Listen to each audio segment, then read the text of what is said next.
Welcome to It Takes Two. I'm Blair. I'm Chris. And today we'll be talking about Real Housewives of Potomac, Season 9, Episode 9. I need y'all to subscribe. We are almost at 4,000. We need your help. Thank y'all for watching. Thank y'all for subscribing, liking, commenting, and sharing the video. Blair, you ready to walk us through this? Let's go. Let's keep going. Mia says that the fathers of her children can get along. There we go. She talks about how she was married before, and she does have an older son and 2 children with Gordon. Yeah. But her ex-husband, she says he hangs out with Gordon sometimes too, but he wasn't there. He wasn't in the video that we're talking about. So Mia, what are you talking about? No, you already know how Mia is. Mia's going for shock value. She's going for very much shock value this season. When she said father, she was trying to do semantics. We knew she meant ink and things like that, but she was like, oh no, I'm talking about my last marriage. Yeah. Jacqueline says that Gordon is okay with the situation for 5 minutes. I was there. Let me talk about it. But then the rest of the time, he wants ink gone. Jacqueline, we didn't ask you. Wendy tries to clarify what Jacqueline is saying by saying that essentially you're putting up a facade, that it's not what you claim it is as far as Gordon being cool with the ink situation. Yeah. Keiarna says it just kind of looks in a way like Mia's trying to have her cake and to eat it too, but we all know that that's not probably going to be able to work. Oh, Kiana, I got something for you this episode, sister. So as they get up and walk away from the table, Mia is annoyed because Jacqueline didn't have her back. Yeah.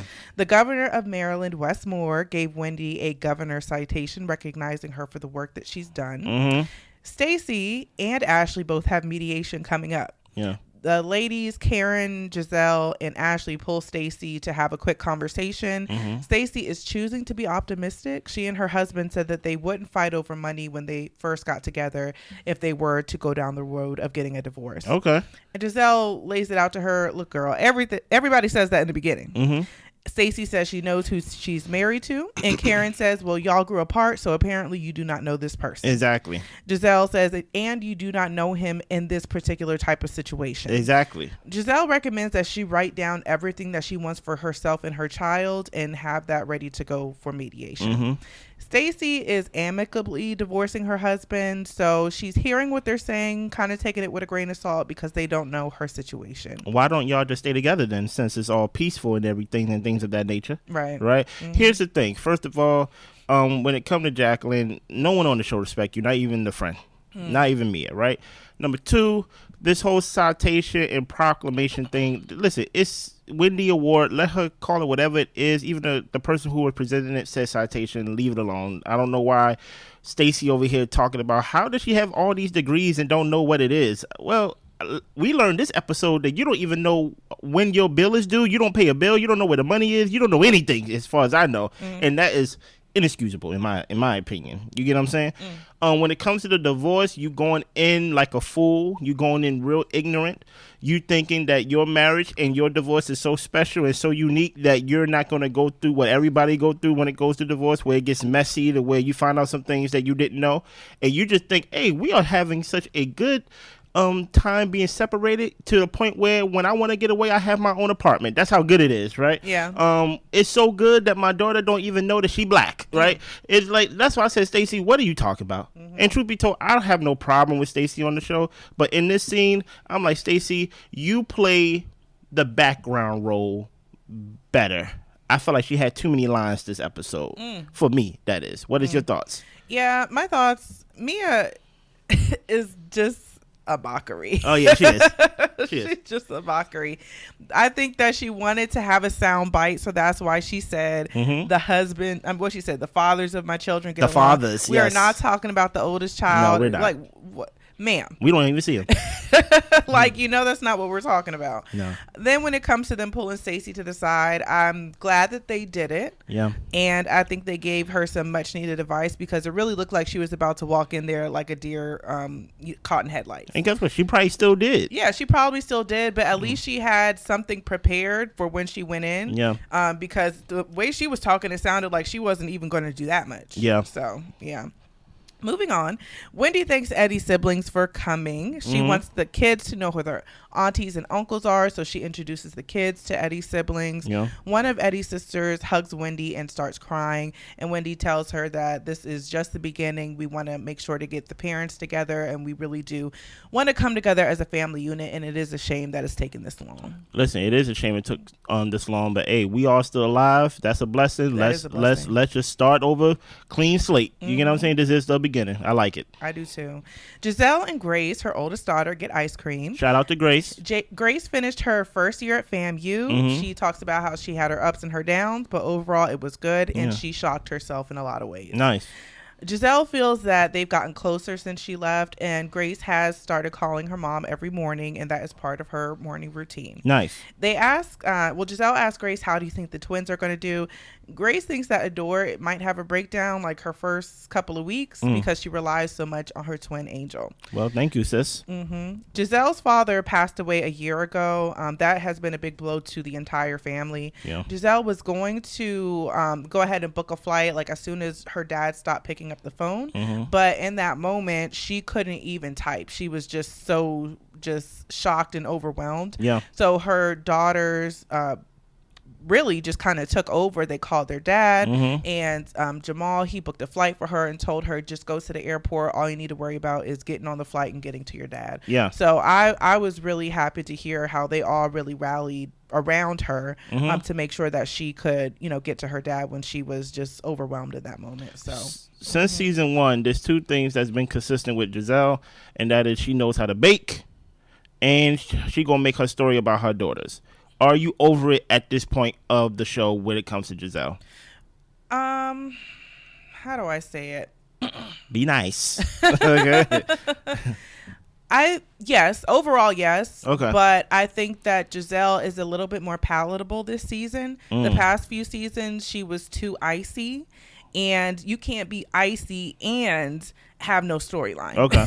You got to choose one. You got to choose one. Choose a struggle. And I think with Gizelle, she is starting to weave herself into the fabric of the other girls' stories well enough. Yeah. And not just to be an instigator, but also to be a support and be a listening ear. So it's not all just Gizelle just running amok because she has nothing better to do. At least that's how I'm seeing it this season. Yeah. So I can stand her this season. I'll say that much. Yeah. Shout out to, like I said, her children, Grace and the twins. We always going to see them because that is Giselle's story. And I'm personally tired of it, honestly. Even to the point to where you got one of the oldest one don't even live here. You get what I'm saying? But guess what? Come shoot a scene with mama. Yeah. Because you in town and I need a storyline. Truth be told, we gonna make a video. I think I'm gonna do it this week. I wanted to wait, but I can't wait because I gotta get it out of me, right? Of how everybody is turning against Mia, and I feel like that is a Gizelle-driven agenda because she did not have first chair this past reunion. So I feel like in some way, somehow, now we feel like Mia has gone too far with being Mia. So we gonna talk about that this week in depth, but nice ice cream date, I guess. Okay, let's go. Ashley has the boys on the counter again. They don't have no chairs in that house, boy. Getting them ready for camp. Yeah. She currently has the kids for 7 days. Michael has them for a weekend. She is worried about having to go weeks without her children, depending on how things work out in mediation. But she drops her kids off. She's heading into mediation, and we will hear about that later. I'm not going to hold you. I'm not talking about Ashley no more until I get some more news on her story. Yeah. I'm tired of it. Let's keep going. Greg has a business called Open Arms. Oh, this is the scene of the night for me. So, Keiarna says that he thinks that he is her boss, but she doesn't take that seriously. Keiarna comes into the office looking cute, as she always does. Nice. And she comes to sit down, and he makes a comment basically, you need to... Basically, you wearing all that cute stuff. You need to, get in the booth and get to working. Where's your Open Arms T-shirt and polo? Exactly. You get what I'm saying? Yeah. So he needs her to get into the schools. They are going to try to do something like a back to school drive or backpack giveaway, and they need the people in the field. Okay. She is 36. He's 42. She describes him as a bit of a caveman. Yeah. He's the man. He's the provider, but she is a little bit more free spirited. Okay. She goes in to talk to him in the office one-on-one, and he tells her that she can be off the hinge sometimes. That's probably something that she needs to work on. it actually looked like that took Keiarna back for a second, because I don't think she was prepared for him to say that to her. Yeah, he told her, like, you got some work to do. Yeah. And so Keiarna said, okay, well, moving on. She changed the subject and said that everything is going well when it comes to the lawsuit. She is suing Deborah for a personal injury claim because of the damage done to her forehead. Her boyfriend, Greg, was also affected because he had fear of something happening to her. And since that happened, he hasn't felt too comfortable about her being a part of the group. Ladies first. I'll let you go because I'm about to go on a rant. Okay. Yeah, my thing with Keiarna, I actually really do like Keiarna, and I think she's a good fit for the show. I like her personality. I think that she is getting a little bit outshined the past few episodes by some of the other personalities, which I did not see happening. I did. I really didn't see that happening for her. The most I've heard her talk is really in support of Karen, which has been nice. Come on. But not really standing out in many other ways. Now, when it comes to this job situation and her boyfriend, he appears to be the boss because he's handing out delegations and she is executing them. Yeah. I hear when she was saying like she is pretty much there just as a help and just helping him doing whatever he needs.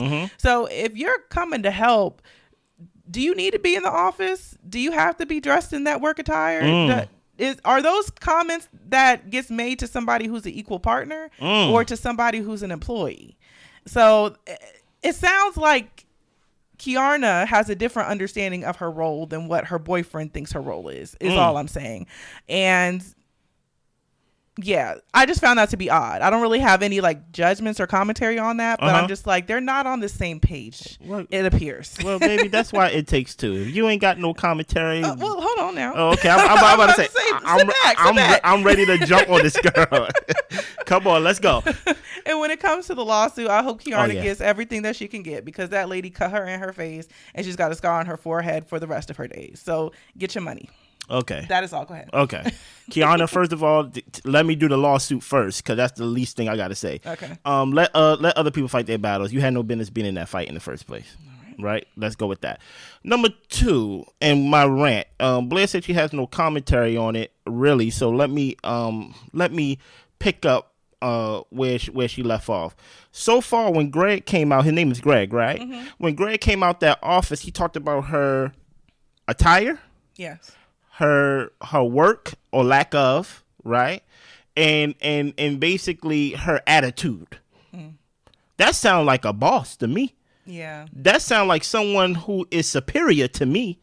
That sounds like someone who I am not in partner with, yet I am below. That's why, Kiana, I think you have a false sense of reality.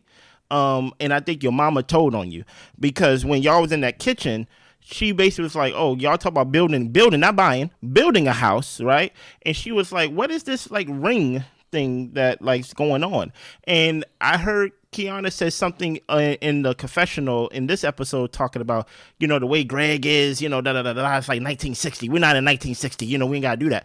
Well, I think everything you're doing is actually in contradiction to your own personal safety net. Like you are cutting your own safety net and trying to use the whole like, oh yeah, I work with Greg. No, you work for Greg. There's a difference. And I put it like this. They're only 6 years apart. So it is not so much of a mentor-mentee type of relationship. I don't want to go that far. No, and she has her own business. Right? But I will say this though, right? It does give off, I'm dating the boss. I am secretary to the boss. I can walk into the boss office whenever I want to, right? And I wonder, amongst everybody else who worked there in open arms, how do they feel about you? And how do they feel about the relationship that you have with Greg and things like that? I think Greg is trying to do his part and trying to make sure like, hey, do your job. Like when you come to work. Exactly. We don't need to be flirting. Exactly. We don't need to be whatever. But at the same time, you want to have conversations that's not about work, right? And then he's telling on himself again. He don't want to marry you, and I think that's concerning because he's over there saying, "Yeah, there are some things you need to work on," and I'm just like, and she's like, "I thought I thought I've been working on that. I thought I've been good, and I feel like as Greg is the type of guy that, what's the word, will keep giving you a list of things you have to achieve to gain his like approval of marriage. Because I'm like, why? Like if you feel so confident in someone to build a house with, why not put a ring on her finger and things like that? And then you keep hearing things such as, at least in this scene, yeah, there are some things you need to work on. You need to work on that. And I'm just like, ooh, that sounds like someone who has a list of things, who's going to use you, and in my opinion, use your beauty. Because I'm sorry, I really don't mean to judge. Greg looked like a regular guy that works. You get what I'm saying? Keiarna is a beautiful black woman and things like that, you know, on the Housewives of Potomac, you know? So I think he's going to use you and things of that nature. And Keiarna, I don't think you care, and I think you should. But use her in what way? Because it seems like he's successful in his own right. So how would he be using her? Just by like her emotional, as in just trophy, as in like you have no equality to me. Okay, you're basically just here to make me look good because I have this girl on my shoulder and things like that. But other than that, I'm the boss, right? I don't really care for your opinion and things like that. No, you don't work with me. You work for me. And I'm just like, oh, no, we're not going to get married and things like that. I just feel like he's the one that's setting the standard and the rules of the relationship. And to the point to where I don't even know what Keiarna wants so much of what's basically what she's allowing. Yeah, I guess my rebuttal would be that, and maybe it's the type of person Greg is. Let me get a full thought out first. I'm sorry, y'all. Keiarna said that she didn't want to be thirsty for a ring. She mentioned marriage in her conversation with Greg during this episode. And she was, like you said, like, oh, I'm working on that. Or, you know, it's going to be like this when we get married or whatever the case may be. And he had no commentary for that. No. So it appears that that's what she wants. And maybe she's concerned that if she presses the issue that he will no longer want to be with her. And that's why she is trying to go along to get along with his roadmap for the relationship. And yeah, it doesn't seem like she's asserting herself and her wants in the relationship. And to your just from the little that we've seen. And to your point, who line is it that, even though she said it, is that your thought, Keiarna, of I'm not thirsty for no ring? Or maybe that's just something the guy, hey, don't be thirsty for no ring. You get what I'm saying? So it's kind of hard to see, at least from these little scenes. I'm over here playing psychic as well. Yeah. You get what I'm saying? Because I also saw the trailer of the season, so I kind of see what the argument's about. But my whole point is, a lot of things that you hear coming from her, I feel like it is regurgitated, and I feel like she's not the source of it. I feel like she's using that roadmap that if I go along to get along with Greg, I will eventually get what I really want, and that is security, to be seen as an equal, to be married and things like that. But we just go do what he want to do and things like that, because hopefully at the end of it, I get what I want. And sometimes, 70% of the time, it don't work out for you. I think for Greg, I think you're beautiful and things like that. And Greg's like, I got a beautiful girl, and that's all you can contribute to me. You're beautiful. Okay. Woo, we'll have to see more. I'm about to say, like, let me know what y'all think. Let me know. Listen here, I love doing things like this because I like being all the way wrong, but I love being all the way right. So that's why I'm like, I'm gonna pick a side and I'm gonna invest on that side and things like that. Yeah. And I feel like I'm gonna be in a situation where I say, I told y'all so. I feel like, let's keep going. Okay. So all the ladies meet up for lunch. Yeah. Stacey went to mediation. She talks about how they had an old school relationship to where he managed all the finances. Yeah. She hasn't paid a bill in 15 years. Wow. There was a lot that she didn't know about when it came to different accounts, different things in her name. Wendy doesn't even know how to pay her mortgage. So this conversation is making her think about, like, she needs to get a better understanding of their finances. When it comes to Wendy, it's just a thing of he handles the bills and I handle the kids, and those are our responsibilities in our marriage. That's not enough for me, though. Stacey will have multiple mediation appointments, so they haven't quite gotten everything ironed out yet. Yeah. Ashley had her mediation, and it was only going to be one mediation. They don't have a whole bunch of them. It's going to be starting at 10 a.m. and it can last till 1 a.m. Personally, I think Michael did that. I don't know if that's standard, but I think Michael says she ain't gonna have me held up for all these days. No, you're not. You're not gonna hold me. They were They did not reach an agreement. There was a confidentiality clause proposed. He wanted to implement that to where she couldn't speak of him on the show at all, ever, forever. Yeah. Even after death. Exactly. They made a decision about custody to where Michael would get the kids for 10 days a month. And they're not going back to mediation because Michael said 1 day is what you get from me. Yeah. She either files a public complaint where all of her business is going to be public record, or the attorneys will communicate to come to an agreement. The attorney actually recommended that she do the public complaint that morning, but she is deciding to wait to see if the attorneys can come to an agreement. Yeah.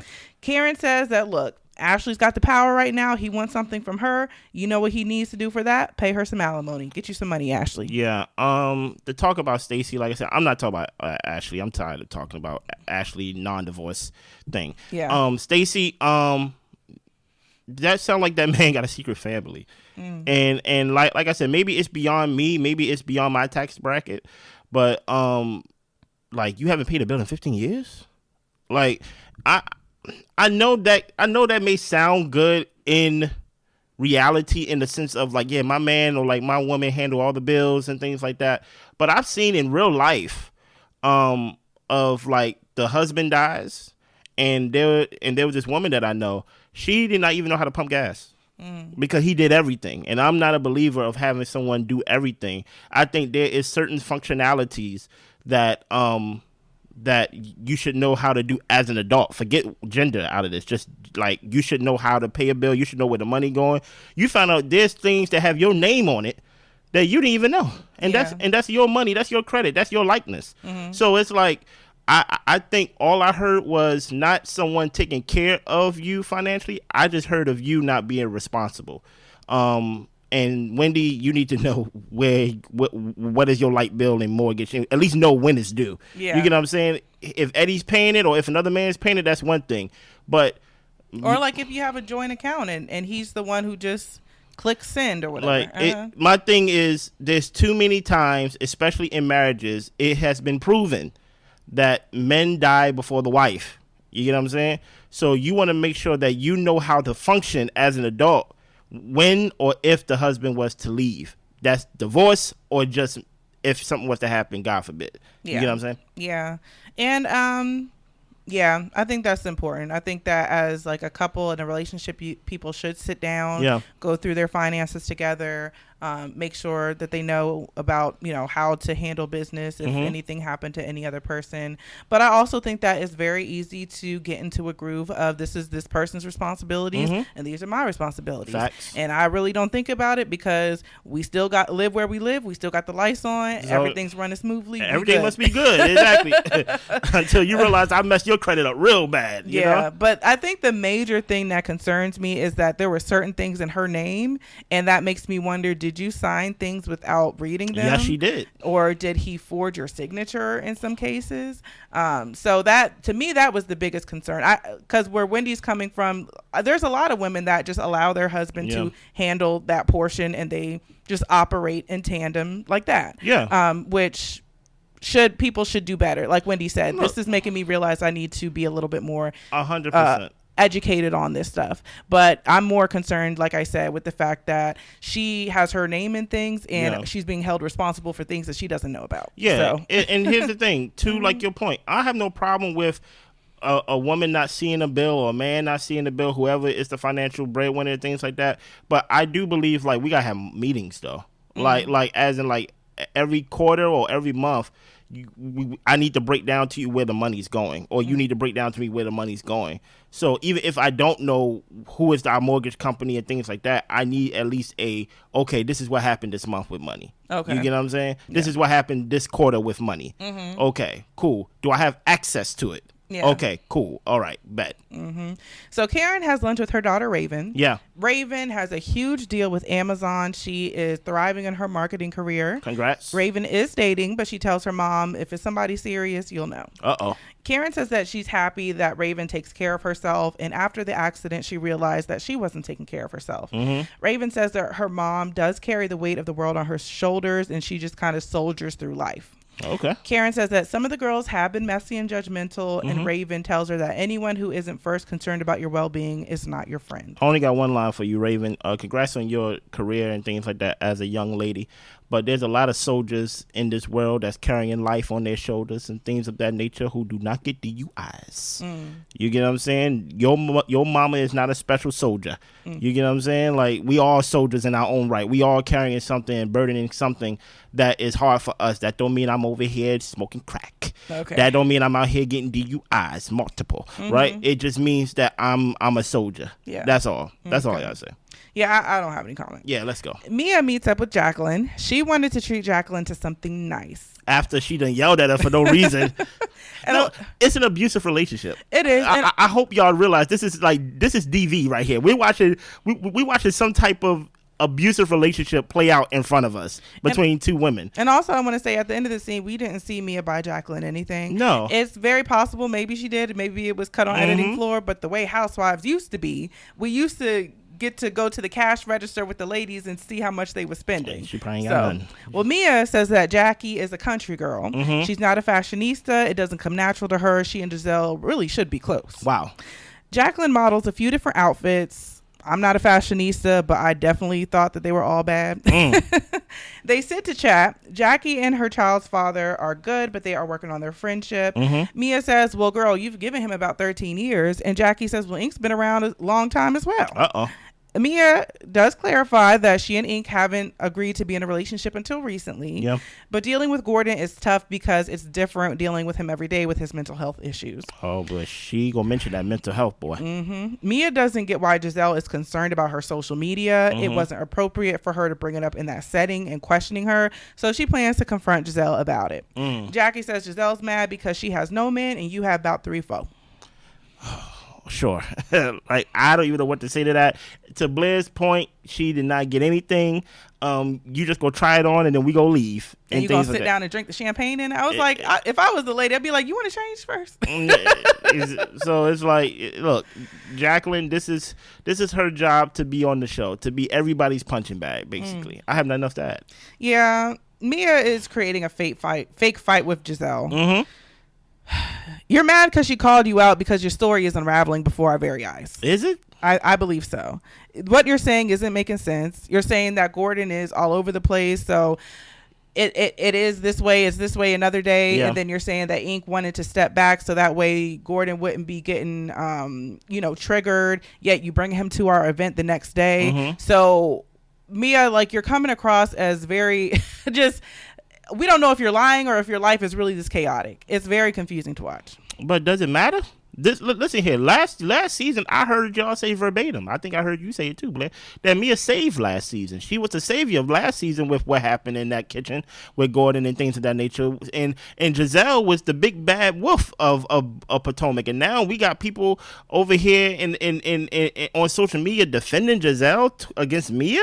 I mean, I'm gonna be honest. I thought I'd never see the day. I'm gonna be honest. This storyline is not interesting to me. Okay. It's just not. It's just very like baby daddy, ex-husband, boyfriend, hoe type drama. Like, it's not interesting. It's just hood. Like, it's not interesting. Makes sense. Yeah. New Hope is an organization, we're moving on, that helps the homeless. Stacey arrives with her daughter. Gizelle and Karen arrive. Wendy comes with her kids. Mia is there too. She does not hug Gizelle and tells her that we will have words later. Mia has a lot going on with her men's, and Gizelle doesn't see what problem she could have with her. Facts. Dean and Dylan make their appearance, and then they see Ashley walking down the side of a building. Yeah. Karen was praying the whole time, and Ashley did make it down safely. Mia tells Gizelle that she shares sensitive things at the GNA event, and she didn't appreciate when Gizelle started questioning her. Yeah. You always post your highlights on social media. Mia says, I do the same. You don't post about the hard things that you're going through. And Mia says that if you have a question or something, come to me and not the group. Mia brought up her daughters and said, your daughters were sneaking boys into a house when y'all were in the Dominican Republic, and I never went to the group about that. Ooh. Ooh, that's Mia being Mia, y'all. Gizelle admits that she did catch a boy on the Ring camera, but if the girls want to post something about their lives, they can. That's not Giselle's place to post information about what's going on in her kids' lives. Yeah. Mia says that she is dealing with someone with a mental illness. It is a lot for her. And who is Gizelle to tell Mia how to parent? Is that it? Yes. And maybe this is my stance with Mia, right? I don't take my defense of Mia as me liking Mia. I don't like Mia. Okay. I have Mia's not likable to me, but Mia is not different. This is the same Mia of seasons past and things like that, and she is just showing herself consistently. So I do think her bringing up her daughters as a way of basically a warning shot, as in, look, I know things about your life. You want to go over here and have these little ice cream dates and things of that nature and use your daughter's lives as your story. Let's talk about the story then. Let's talk about how you caught a boy on the Ring camera then. I'm like, Mia, you are letting that chair get to you. And she's like, I'm going to earn that first chair. And guess what? Mia will be first chair again this season. I think so. But I found it very cheap. What Mia did, but I'm not surprised by it, and I'm not offended by it. I'm like, this is who y'all wanted, and guess what? We about to get all of Mia all of this season. Well, Chris, not to downplay your perspective, but to downplay your perspective. Okay, you can downplay it. You're new to the Housewives genre. Okay. You know? And these are not really the storylines that are on Housewives when it comes to blaming somebody's mental issues for why you... It's like ghetto. It's not like they was like fighting in this like series of Potomac, right? With like Monique. It's not like just last season somebody's head got cut with a bottle or anything like that, right? Because it's Housewives. It's supposed to be like elitist women class, right? Not what we've been... I'm sorry. I don't know. Sorry. You know what I'm saying? My fault. A girl literally just got hit in the head with a bottle less than 10 episodes ago. But who knows? I'm wrong. Okay. So, yeah, I'm not a fan of Mia constantly using Gordon's mental health issues as a reason for why everything is as crazy and sideways as it is. That's fair. That could very well be a portion of it, but Mia is not helping with the decisions that she's making. And when Gizelle mentioned her not protecting her children at all costs, Mia's decisions are affecting her children, and her putting this story out in the way that she is, it is just coming across as you live a very unstable, chaotic life. You're right. And for her to put it out there that her daughters are doing certain things, as far as I'm concerned, her daughters are grown. Yeah, it was cheap. It was a cheap shot. Yeah, her daughters are grown. You know, if they want little boyfriends or whatever the case may be, that's their business. Yeah. And Mia likes to turn situations into something that they're not. If y'all remember when Wendy called Mia slow that one time, and then Mia got upset, and then the next scene we see her working with her son in the kitchen on homework because he has some type of like educational, what do you call it, like learning disability or something like that. I think she said he was dyslexic or something. And she's like, and it's not right to call me slow because my son has dyslexia. Listen, and I'm just like, she is going to expose all family health history on TV. So I don't know what that has to do anything, because I don't think your son is slow because he has a learning disability. Yeah. So why are you correlating the two, ma'am? Just the same way she's like, well, Gizelle can't tell me to parent when she's see what her daughters are doing. Yeah. And it's just like, we're not talking about what the kids are doing. We're talking about us as parents. Yeah. What are the decisions that we making in our life, and what position are we putting our children in by being reckless and selfish in the decisions that we're making? That's fair. So yeah, Mia is she's a loose cannon is all I can say. Hey, listen, I'm gonna go more in depth in it this week. Yeah. You know what I mean? I need y'all to hold on. Is that the end of it? Yep. Listen, hopefully y'all enjoyed the show. And when I say the show, I'm talking about us. Subscribe, like, share, comment, all the above. I would like to hear y'all thoughts on this episode. Let me know what y'all think about Mia as Blair make her case. Let me know what y'all think about Kiana as I make my case and things of that nature. Am I just a little too early? Will I be proven right or will I be proven wrong? Let me know. We see y'all soon. Listen, this week will be a lot of videos that's going to drop this week when it comes to this channel. Make sure y'all turn on that notification bell, subscribe. We are doing a lot of shows. The Ultimatum, later daters, a lot of things. We're going to be doing videos in like between these episodes that go into more detail with the reviews, because I honestly don't want to keep y'all longer than 35 to 45 minutes. So I get to rant and talk and holla. Okay. Anything else? That's it. Y'all be good. Bye-bye.